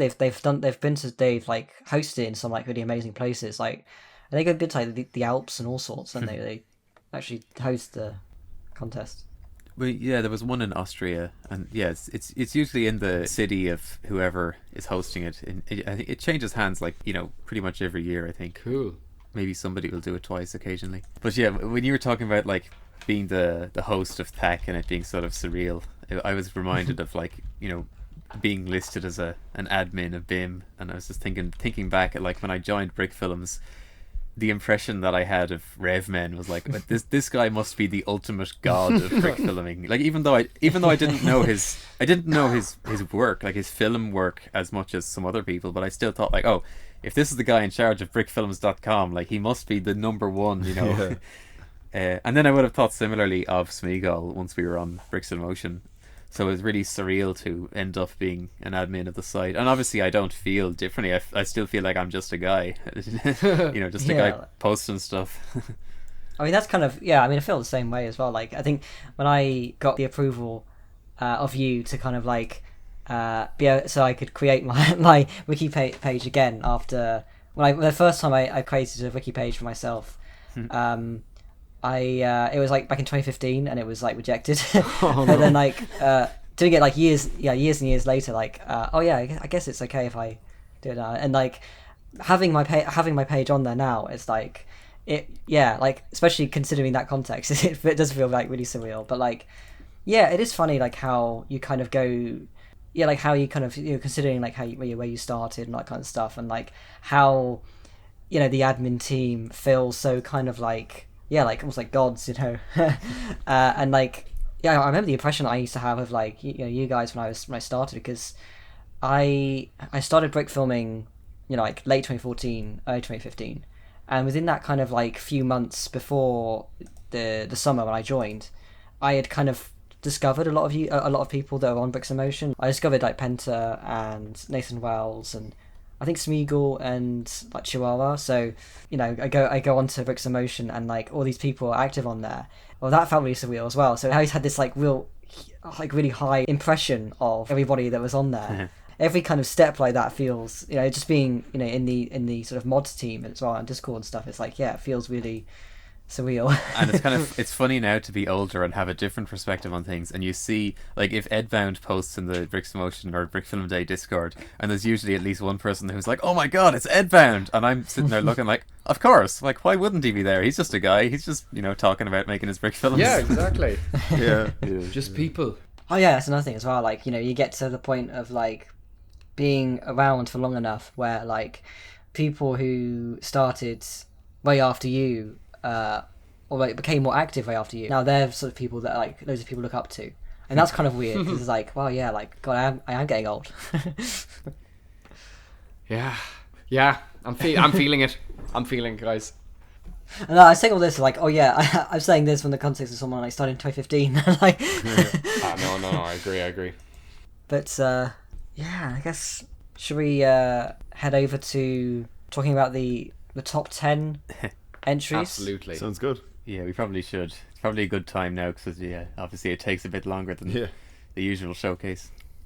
Hey, so as usual with the THAC specials, we're only talking about the top 10 due to the time constraints, but I do want to give a quick shout out to Fading Love by Jaguar Brickfilms, Kirsch for Casita by Blandier, Perennial by Panoramic Studios, Presence by Caleb Bachman and Liam Olmsted, Points of View by Awestruck Pajama People, Little Creature by Brohan Animations, Freed Perceptions by Vertical Bricks, My Personal Apocalypse by Spudson, To the Sky by Mighty Wanderer and Mindfruit, and A Learning Experience by Codeman. Really great entries that definitely are worth a watch as well. I will put them in the links in the description down below. And yeah, without further ado, here is our countdown of the top 10 winning entries of THAC 2022. Yeah, so tell you off in 10th place is Sherlock Holmes and the Case of the Missing Culprit by Starbrick Studios. With this one, I really liked that, it was a really kind of like sort of successful kind of, I guess, like parody of the kind of like murder mystery kind of stories. It was really well written. Yeah. And, you know, quite a long entry. Yeah, very long, in fairness. It's always impressive when there's a THAC entry where the story has, like, you know, a complete structure to it. And it's impressive when there's a long THAC entry. Of course, it doesn't necessarily mean you're going to do better if your entry's longer, because obviously if it's really boring or bad and it's really long, and that's not going to help.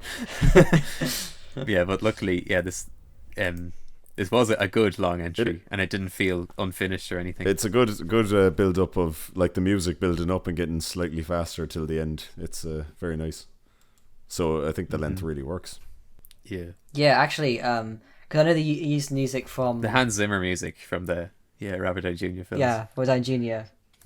Sherlock Holmes films, and the music really complements it really well. Like the pacing of the film, and like it just kind of feel like the story was kind of, I guess, paced maybe towards the music, but I think it worked really like to its benefit. Like it like the way that it kind of like is sort of like building up, and like the story kind of fits the sort of beats of that. I think it really complements it well. Like I don't know quite how it would have been without the music. I just think it really just adds to it a lot. Yeah, and one thing I have to give credit to Starbrick Studios is the kind of the use of the ensemble cast as well. You know, really having to branch out the storyline, get everyone equally involved, etc., etc. So like a lot of credit to the writing of it to pull it off, I think. Yeah, and of course to pull off this sort of like parody of these Sherlock Holmes type, you're gonna have to have a decent number of characters. So it worked as far as being structured right, and getting the tone of this sort of story. Absolutely. I feel like we should talk about the 9th place entry. Yeah, absolutely. So High by 746578. Really love that name. Very catchy, easily memorable. Yes, very catchy. Yeah. It does sound like it's a password rather than a username, but oh wait, that's my password. But no, I particularly really love this one. It's just got like I really love the sound design. I guess that's one thing I would sort of say. It has a really kind of nice, kind of like calming, kind of ambient sort of sort of like aesthetic to it. And I love like just like there's a sort of like really interesting kind of world. It feels quite large scale. There's some really interesting stuff to it, and all told without like any dialogue at all as well. Yeah, you have to give credit to that. Watching the playlist, I feel like I'm not saying this in like in a negative way, but like when you have like a playlist full of like lots of dialogue, and then you come towards this one, it kind of pops out. It's refreshing. Yeah, 100%. Yeah, it's like almost bleak in a good way. It's a good use of the theme. And definitely it feels like a real world with the sets and the sound design. Yeah, and like to go off what Will was saying, was like the scale is really portrayed well through the set design. The absolute And I just want to go off what you were saying as well, guys, just about like to tell that story with no dialogue, very minimal, and to do it so effectively. Made it a great entry. And I kind of feel like sometimes when you're watching a THAC playlist, the more sort of subtle ones, they just kind of breeze by when you're watching 100 films in a row. So this one, to me, it really benefited from watching it on its own a couple of times, and taking in some of the more subtle details. I guess this is the kind of entry where some people would say it's their favorite out of all of them, and then other people it might have just breezed by if they're watching it in the playlist. If people don't remember this one, give it another look. it's worth having another watch. Yeah, I definitely enjoyed it more on my second viewing. Yeah, there's a lot that you can kind of, I guess, pick up on again, like on repeat viewings. I would say, like, for one slight criticism of it, there are sometimes I think you do have to kind of watch it multiple times to sometimes for like clarity as well. There's a couple of like shots that kind of like when you put them together, it can be a bit confusing with like perspective. When you've got like someone looking down, but then it's a shot like looking up. Yeah, I mean, there were a couple of points where I was, wasn't sure what you were supposed to be focusing on in the frame. Like, there was, especially that's the one shot where you're supposed to notice what's at the top of the frame, but at first I was looking at the thing in the center of the frame and I didn't understand why. But then on the rewatch, I got it. But of course, it mostly works. Obviously in THAC, you're not going to have time to redo things. I mean, I'm saying, see, we say this is like a really kind of a small real criticism, really, because it's like, again, like it is still a really solid film, and definitely one that kind of like is worth like multiple watches as well. Absolutely. But yeah, I guess we should head over to the eighth place, the urban coddling of an urban mind. Yeah. I loved this. It was very cute. Yeah, I was saying I really enjoyed this one. I just really loved the story. I thought it was kind of funny how it kind of, starts off, I guess almost like a parody of kind of like, I don't know if it was intentional, but it felt like a parody of like those sort of inspirational YouTube videos. Oh yeah. Like, I found my passion and this is my new life, and then like the twist at the end where it's like he actually doesn't know what he's saying. Yeah, I think this was an all-rounder for me. Like the animation, the production design, the cinematography, especially the nighttime scenes, and just as Steve said, lovely, cute little story being told. Perfect THAC film. Yeah, good structure for a THAC film. Yeah, to sort of set it up, and then you have this one punchline at the end. Also, as well, like the poses. With the when he's stung by the bee, like it's like really, really good. Yes, very much so as the comedy. So yeah, like a really solid film. I really enjoyed this one. And on that, just like a tiny tangent, one thing I noticed after coming back after so many years is that like just the amount of inspiration the Lego Movie has given like a new generation of animators that we didn't get as reference. Yeah. Like when we were kids, and I'm seeing that, and it's I'm so jealous. I'm like, oh god, I love your style for so many entries. I mean, I know you kind of joined before Just Kidding, but like Just Kidding pioneered a lot of that stuff before the Lego Movie. So it was kind of bubbling under in the Bricks in Motion community. Is Just Kidding still around? Just Kidding is making like 2D animation, and it's really impressive and experimental stuff. In fact, just released a feature-length film, which I haven't watched in full yet, unfortunately, but I will have to if we can get Just Kidding on the podcast, which would be cool. But certainly like a lot of that real like jumpy characters moving quickly and stuff, that was pioneered by Just Kidding before the Lego Movie, but certainly the Lego Movie made it like so that every Brick filmer was starting to do stuff like that. I think there's a really interesting thing there was like how the Lego Movie was inspired by Brickfilms, and then obviously having non-Brick filmers create it. They're doing different things that like like a lot of people in the brick filming community aren't like they don't have like the thing of like, oh yes, we have this standard walk cycle, or we have this standard way of animating something. I mean, I feel like that's the reason why the Lego Movie had such a different look to brick filmers, was because it was professional animators working on it. Their influence would have come from professional animation or education in animation. So it is interesting seeing like how you have like this film that inspired by brick filmers, which does it in a different way because they're not brick filmers, and then brick filmers then being inspired by that. It is an interesting kind of like dynamic there at play. But of course Just Kidding would have been similar, like as far as being more influenced by like old 2D animation, and like actually studying animation outside of brick filming and bringing that into brick filming. That's it's a good thing when people bring outside influences in. Yeah, I feel like we may have like slipped out of the top 10. Oh yeah. well, I always love talking about Just Kidding and reviving that knowledge, because all those old brick films are unlisted and private now, and like it feels like they're slipping away in the public consciousness. But those were all, major influences back then. And of course, Daragh was a voice actor in Jeffrey and the Old Man, so there's a connection there. Oh, Joni. Yes, that's who Just Kidding is. Oh, they're brilliant. I follow them on. Yeah, actually, I always remember the old usernames, but of course, Johnny Phillips hasn't been going by Just Kidding for many years. Oh, that's the thing, because I know them as Just Kidding, yeah. I know them as Joni, and they're absolutely fantastic. Excellent animator.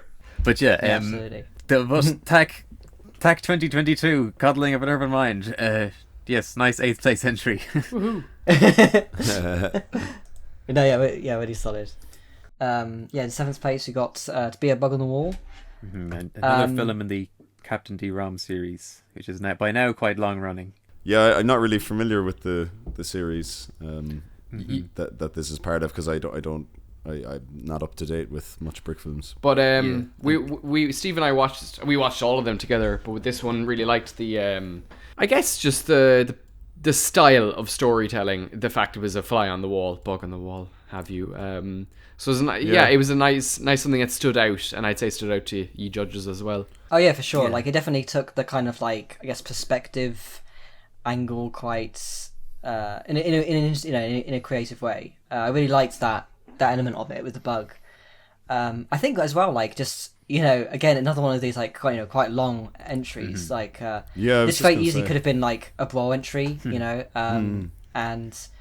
Yeah, I think having a complete story with like multiple characters, and having kind of like, I guess, like a like it's a fully like things are established, things are kind of like there's like things are resolved, like there's a I guess I know it sounds like quite a simple thing to kind of like comment on, but like for THAC, those kind of elements are things that are kind of like appreciated. That's what I was gonna say. Like, really, I think what stood out more to me was the number of sets and obviously the length of the film, and that the sound design was complete. Just the fact that it's a complete story, and stuff is set up and it's resolved later on. As you're saying, it sounds like basic stuff, but for THAC it's THAC films are often one joke films, or just very quick. It was definitely lengthy, and as you said, a lot of sets, which was quite impressive. I guess it's kind of like it does kind of feel like at this point like there was so many there's so many like films like that you get like in THAC where like they could easily just be like a brawl film, and like if you said they were brawl, you probably wouldn't like even think anything of it. And then it definitely gets to that point these days where it kind of doesn't like it's not like I think it's like, I don't know, like 10-15 years ago, like early years of THAC, like there was definitely a kind of like, oh yeah, this was done in THAC. And like these days I don't really kind of feel that in the same way with certain films. I think the main thing you kind of notice with like these days with some entries is like they didn't quite have an ending, or like didn't quite finish it in time, kind of thing, like in terms of like fully fleshing something out. But you do get like multiple films these nowadays where like they are like complete. And could be like literally like a brawl entry. I mean, it is clear that over the years people have pushed further and further, and other people are being influenced by seeing what people can do over the years. But one thing I wanted to say, and I feel like framing it more from my own perspective, like I've made Benny and Lee films for THAC and Brawl in the past, and I've always felt that doing so puts you at a slight disadvantage when it comes to ranking. I mean, probably only very slight, but it feels like a series entry is always going to have the sort of built-in expectation that people are to some degree familiar with the series and the characters, and so it might not click as much with judges who haven't seen the previous installments. And it would feel unfair to the other entries to tell people, go off and watch the previous videos, and then you might feel differently about it, because you can't say that about the other ones. Like, and I feel like a series entry easily could win or place really high, but it's harder to do so. And I guess to bring up a more sort of extreme example of that would be Deja Vu by Mind Game from Brawl. Was it the last Brawl? Which is one of the most most solid Brawl entries. But a lot of the appeal relied on you having seen the Ben and Andy films from 2005. So obviously when I saw that one, I was like, I love this. But Flashbacks as well was Nathan Wells, and I think THAC 3 similar thing. Yeah. Well, actually, no, that one didn't specifically rely on you having seen previous Alex and Derek films, but Deja Vu. I suppose it's just the characters. Yeah, whereas Deja Vu was actually literally a callback to his early, very early ones, wasn't it? A Bad Day or something. Yeah, that's right. And obviously it didn't click as much for people who hadn't seen The Bad Day and Day at the Theatre. Yeah. And again, like I wouldn't feel it fair to tell other judges, go watch The Bad Day and A Day at the Theatre first. I don't like the idea of telling people that they have to go and seek outside material context. Yeah. It needs to be able to stand on its own as a film. Yeah, for sure. Yeah. And I'm not saying series entries totally require you to have seen every previous entry, but it's likely that even if you aren't thinking about it, you're just not gonna build it up as if it's the first time people are going to be exposed to the characters. And I would be the same in making my own Benny and Lee entries for THAC and Brawl, but I just kind of accept that going in. I just think, well, I just want to make a Benny and Lee film, so yeah, it's fine. It is interesting that again, this is a bit of a tangent because it's not necessarily to do with contests, but having a long running series myself, the Outman series, starting that off with in 2016, and I feel largely I really didn't want to, when I was starting a whole new series of these films, I wanted, and especially with the quality and everything being quite a big, quite a lot different, I didn't want people to kind of have to have seen the previous ones before. So it's kind of interesting having I guess a season 1, season 2 kind of way of doing it, even though it's not really a season, because literally just came to the 3rd anniversary of the first film in that season, and I've still got 2 episodes left to make. But there is this interesting thing of I don't know, I guess people could sort of start off with halfway through this series because it's a new story entirely and stuff. But yeah, I don't know where I'm going with this. I just a bit of a tangent, but but yeah, I mean, yeah. Well, I guess I just wanted to bring that up because it is something I've thought about in the past. But at the end of the day, I doubt it affects things all that greatly. Yeah. Mm-hmm. I loved the next film, the pirate film. Yeah, so Starting on the Seven Seas by Full Lens. This was this is just another one that I was really I really, really enjoyed. And I think there's one element of this. I think at first you could easily sort of think, oh yeah, it's a very sort of simple kind of story. It's a one kind of joke, punchline in the end kind of thing.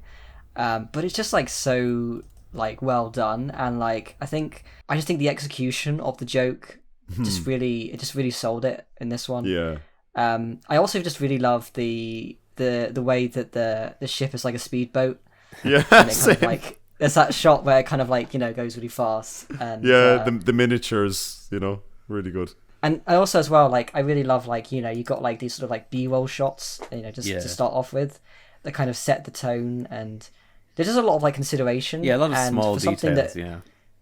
It seems it kind of it's a very simple concept, and it could be done really sort of in a really sort of simple way, but a lot of effort has been put into it, and it's just it's just it does what it sort of seeks to do just really successfully. Mm-hmm. And yeah, there was a number of entries that had a similar sort of perspective joke, where something looks small, and then actually it is small. But I just thought the way this one handled the punchline, it was hilarious. Just that one shot when the anchor falls. Yeah. Oh yeah, I thought this was just the animation, the cinematography, set design, and just the simplicity of the story, and it all comes. Great lighting. Yeah, it comes together just so well for such a great entry. Although this has nothing to do with the actual kind of quality of the film, I I kind of spent far much longer than I should have laughing at the Captain soundbite. You know? Yeah. It's a very funny soundbite. Although I guess I would have to grumble about whisper shouting. I'm obliged to at this stage. Yeah. I think that having that soundbite kind of does make it stand out more. I guess it might, yeah. Yeah, utilize sound effects, or if you can sample and things like that. It's just good filmmaking. Yeah, just very well executed, simple. Yeah. Yeah, so head over to fifth place. A nice little change of view by Nonstop, and it's this was an entry that kind of it took me a while to kind of fully kind of get. It definitely on point like rewatches. I really kind of got like because at first I was like, oh yeah, I mean it's nice, but like, and then I kind of like I think after like several like watches, I realized what the ending actually was, and I was like, oh yeah, right, like now I get it. Now I get like why so many people like it, and like yeah, like it really changes how you see the entire film. I thought this one was amazing. Yeah, I just thought it was so good. Yeah. Definitely one of my favorites. I've actually just been watching it as you've been talking, Will. But even for me, then doesn't even need the ending. It's just such like a creative little brick film. Yeah, and it's just so refreshing. He's playing with the environment, and then the extra step for the facial animation. Yeah, I was amazed that there was facial animation in THAC entry. I mean, I've been amazed by that in Brawl entries before, but like this is a THAC entry. No, it was short and sweet. Oh, loved it. Great entry. Yeah. There's a film by Full-On Creature, Feud of Brick Hill, where the mouth animation, it kind of reminds me of that. Oh yeah, I'm sure this is an influence by Feud of Brick Hill with the jumpy walk as well. And it is more involved and bouncy animation than is usually seen in THAC entries. As we were discussing, for THAC entries it's a good idea to reduce it to the basics pretty much. So that was good. There's a lot of like stuff that I really like about it. Like I think I really loved the animation of him like hopping, like going up, sort of running up to the paper, and the way that he kind of like sort of picks up the pencil, and the pencil kind of like bouncing up and down. Like I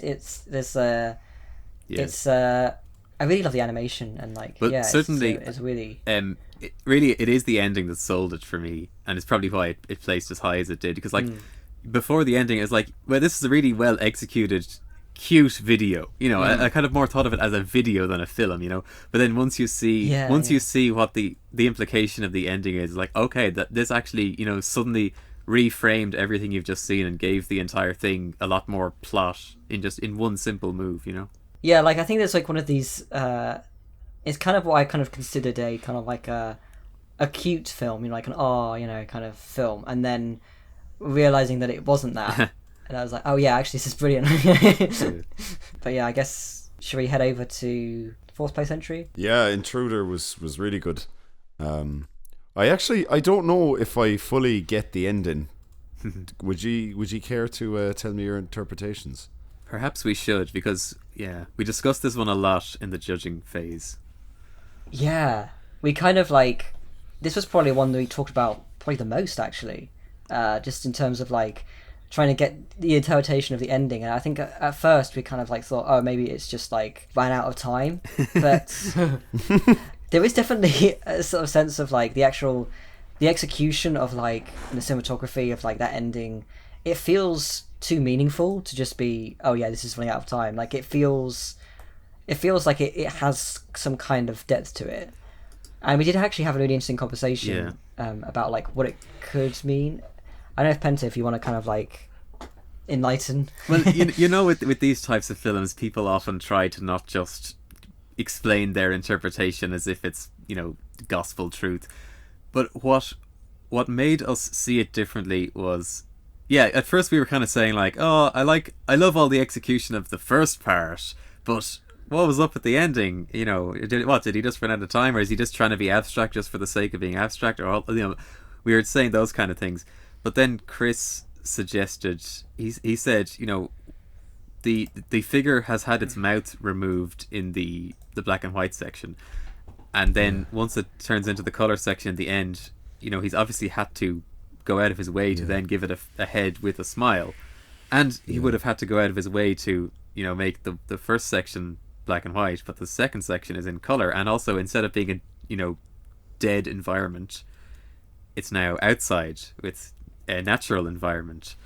And of course in judging we were kind of talking more directly about what we assumed this to be implying, but we figured, yes, this is a lot more intentional than we initially gave it credit for, and we suddenly saw it in a different light upon multiple rewatches.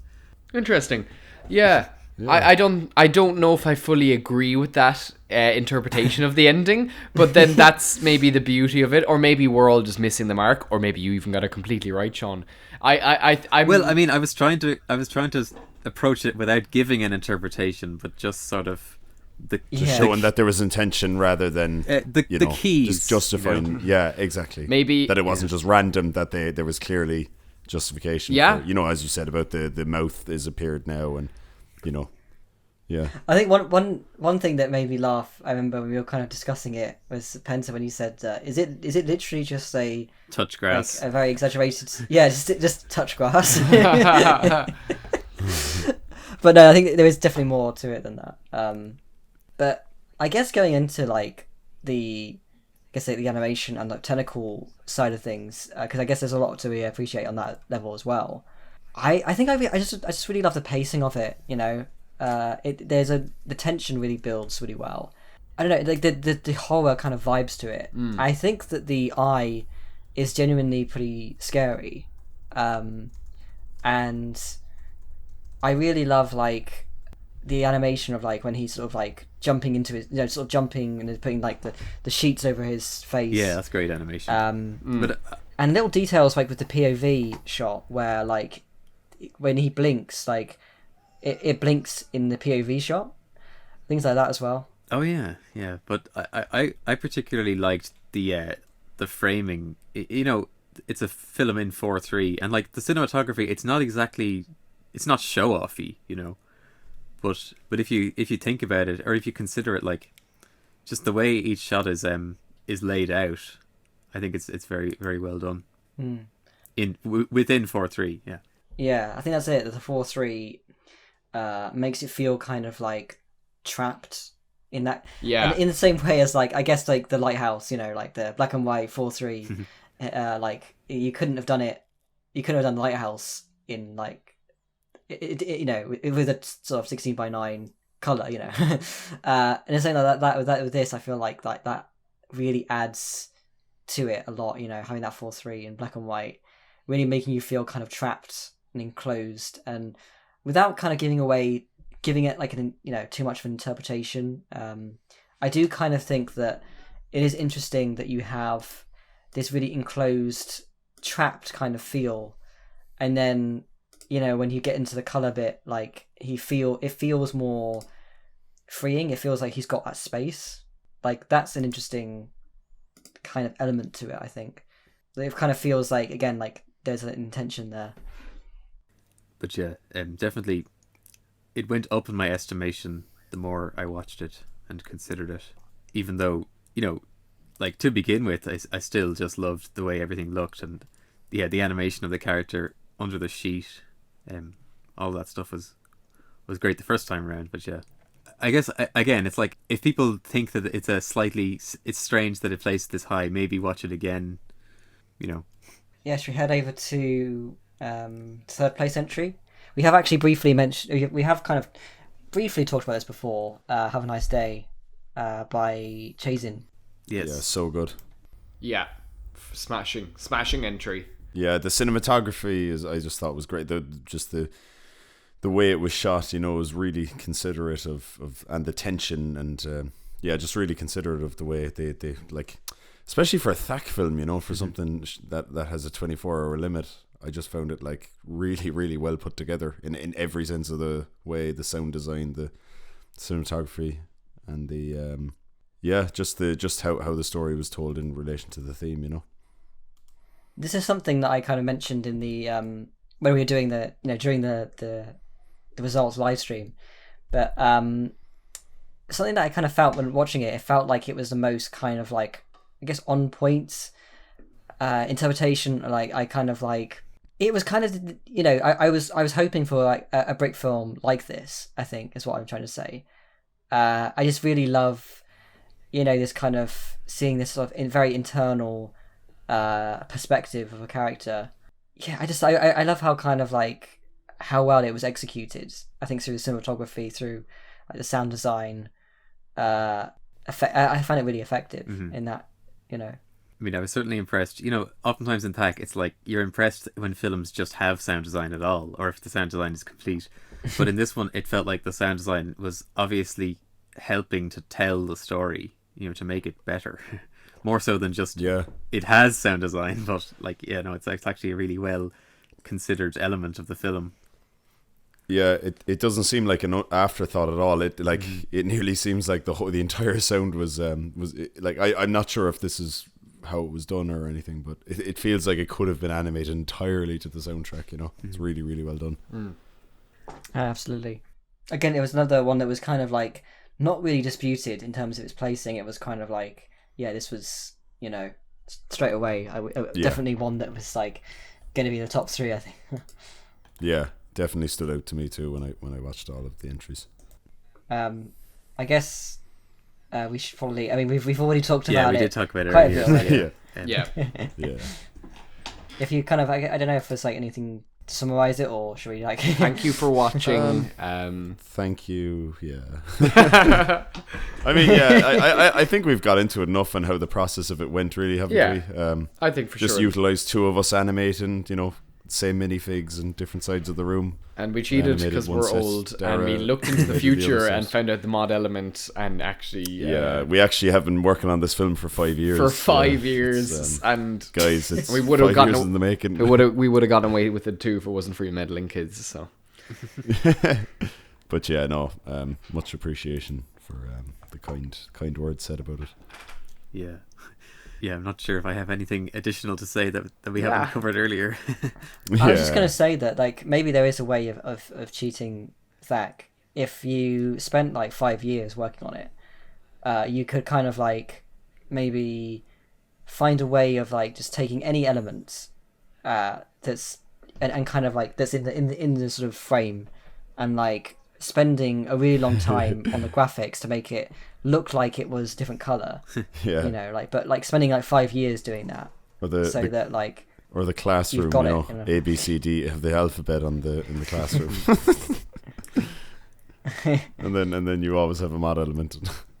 I mean, this might be a dirty secret, but I feel as if somebody had the entire alphabet as the mod element, we might have to technically accept the film, but I think we wouldn't allow it to place. Yeah, that's a good compromise. Because there was a Brick film. We actually watched it during the Brickfilm podcast like live stream special, 20 minutes of Brick film, where it's just like a big building, and the entire alphabet is like written on the building. Yeah, and it's just about 18 minutes long of just looking at the outside of one building, and like occasionally a light will turn on inside the building, or maybe a car will drive by after 5 minutes or something. There was actually a really amusing moment in the live stream that we did, where we were talking about it, and it had like the film playing, and it had this kind of like ambient music that's quite dark kind of sounding, and we spent like about a good like couple of minutes talking about it, and I didn't realize that OBS wasn't on the screen, so it was just on us on Discord talking with this ominous music playing, and I just love the idea of like, I don't know, people watching that and having no idea what was going on.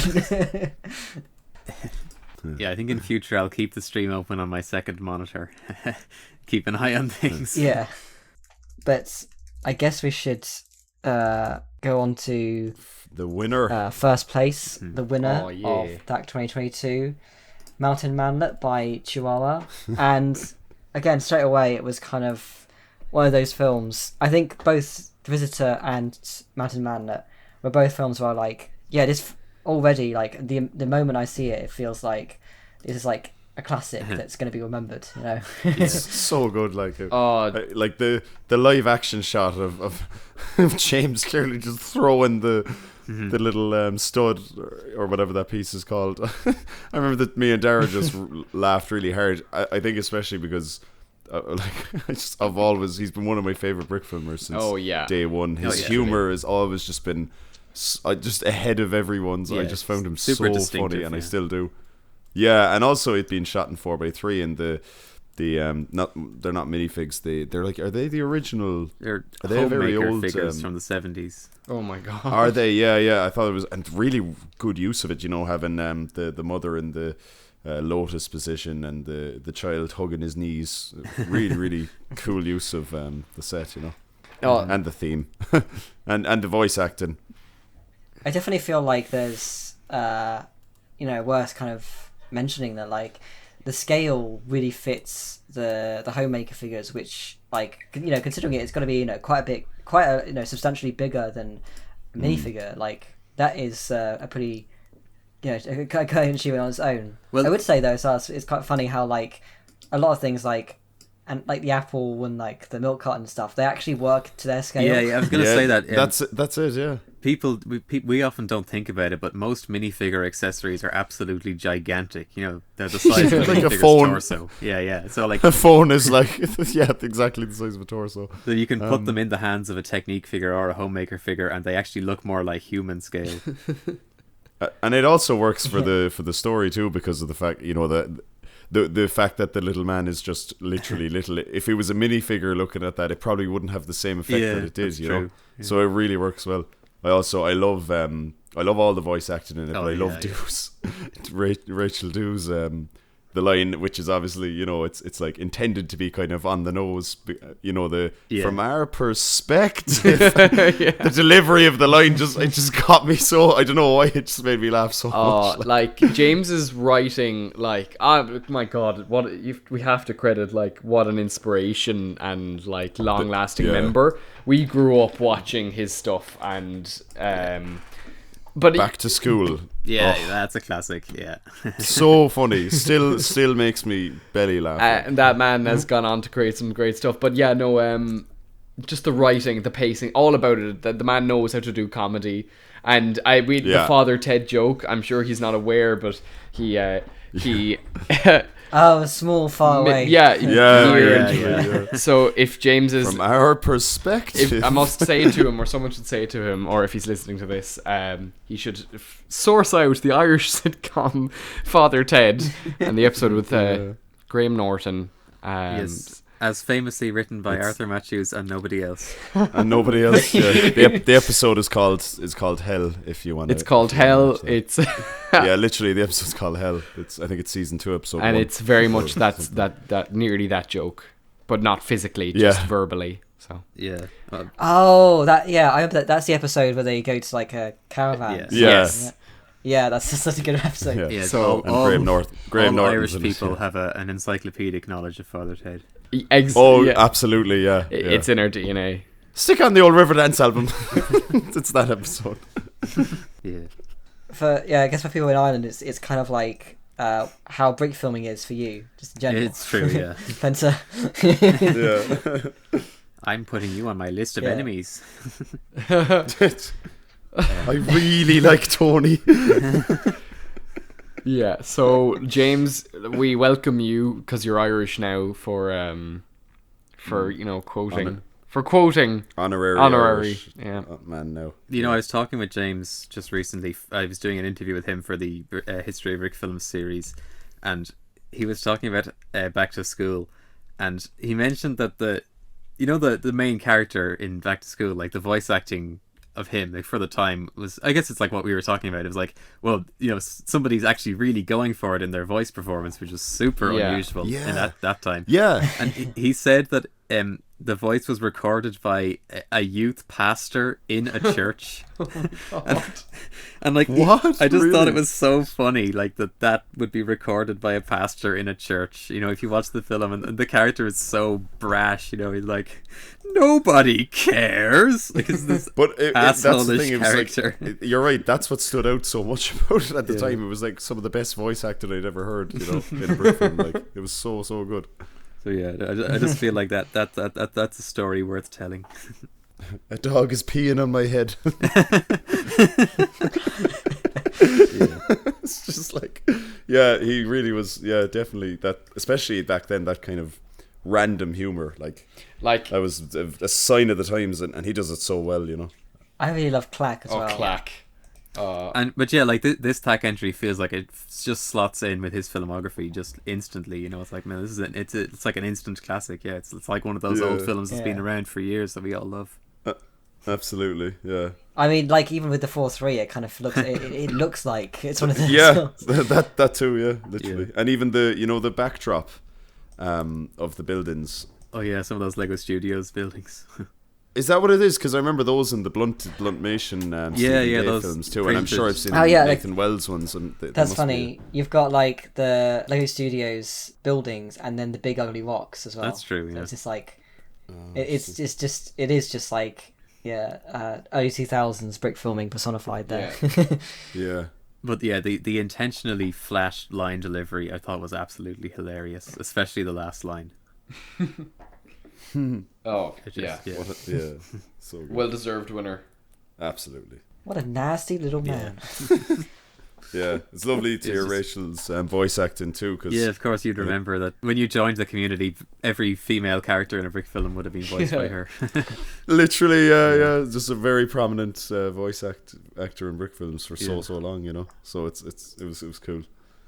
And she entered THAC 1. So yeah. Yeah, I think so actually. Yeah. I love little connections like that. Yeah. I also kind of like, I want to commend as well Chris W. voice acting and like some duos, but like Chris W is so funny. Like I really didn't realize it was him for like several times. Like when they were saying like, "Oh, good voice acting, Chris," I was like, "What do you mean? When was he in that?" And I didn't recognize him at first either. I guess that is the top 10. Yeah.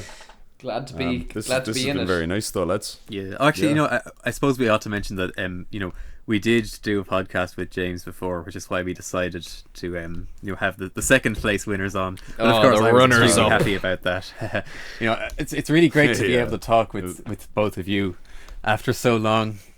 Thank you, Sean. Finally talk again man. in depth, and just to see you return is great. If you ever want to again, I'm sure I'd be well up for it at some stage in the future. If you're ever, I don't know, if there's ever a time to talk to us again, there'd be no hassle. Win brawl. I was just about to say, we'll be back when we win brawl, and that'll be it. You see, the prize money will just be too much for us to like evenly split or whatever, and that'll be what finally ends our friendship. Yeah. Back to square one. The glory of Lego. Lego is probably what started it, and Lego will finish it. Is what takes us out of the world. Yeah, exactly. Yeah. I'm definitely looking forward to you winning Brawl and then us getting second place entry, on. If we manage the second place in Brawl, people would be like, "Nah, this is rigged. This is rigged." Yeah. Not a hope. Can I look at this classic animation again? Oh man, we've a few months to upskill now. Yeah, we got a lot of walk cycle tests to do in the meantime. Get your animation smooth. Yeah. It is worth mentioning, like, if you think the standard of THAC is impressive, you should see the standard of Brawl at this stage. I was watching a few for sure. Absolutely, yeah. Yeah, I mean, if you were, I don't know if you're familiar with Twickabrick particularly, but amazing. Yeah, love their films. Twickabrick is like a massive inspiration to me as well. Like, just incredible. Like, I'm watching their filmography, and it's like their entire filmography is just like classic after classic. It's just so good. They placed top 10 in Brawl 10 years in a row, and the entries are just amazing, incredible. There's definitely the kind of feeling of like you know, yeah, I think we always have to say this almost every time that like they place and like be like, yeah, like every single time it's like deserved. Of course it is. Yeah. No one's going to argue with that. No. So yeah, we hope for their comeback this year because they, for the first time since their streak started, they didn't enter the last brawl, but yeah, who knows? Yeah. We'll be here in the community, and I'm sure now that we've kind of somewhat reintroduced ourselves, we mightn't ghost ye again. But look, I want to keep the tension there, so maybe I will. Maybe this is the last you'll ever hear from me. And what a legacy, you know. But thank you guys for having us on the podcast. Myself and Steve must go into the wind. Well, I must. Steve can stay on, but I must go too. Look, I have to accept that I am old and tired. We are contrary to we're actually in our mid to late 50s, and we're the first OAP brick filmers around. Yeah. We're actually not in our mid 50s, yeah, just old age pensioners. Just old. Yeah. So I guess I was just gonna say then, like, if you're familiar with like, I guess, yeah, say classic Simpsons, like, I have to go now. My planet needs me. And then Steve and Daragh died on their way back to their home planet. Instantly bitten by a spider and died instantly. Yeah. That's our legacy. Oh, this has been so nice though, lads. Thanks a million. Thanks for coming on. Yeah, thank you so much. It's been great to talk about all this old stuff again, all the stuff that I remember. Yeah. Yeah, And that's it, and it's nice. And you know what, like Sean, I know we wouldn't have time to say it on the podcast, but I'm sure we could keep talking for hours about the old times. And yeah, it's been nice. It's nice to be back too in the community, and yeah, it'd be great to talk again, maybe on the Discord chat sometime when we're online, or whatever. Yeah. Yeah. Goodbye. Bye, guys. all right. Okay, guys, I'll see you later. Bye.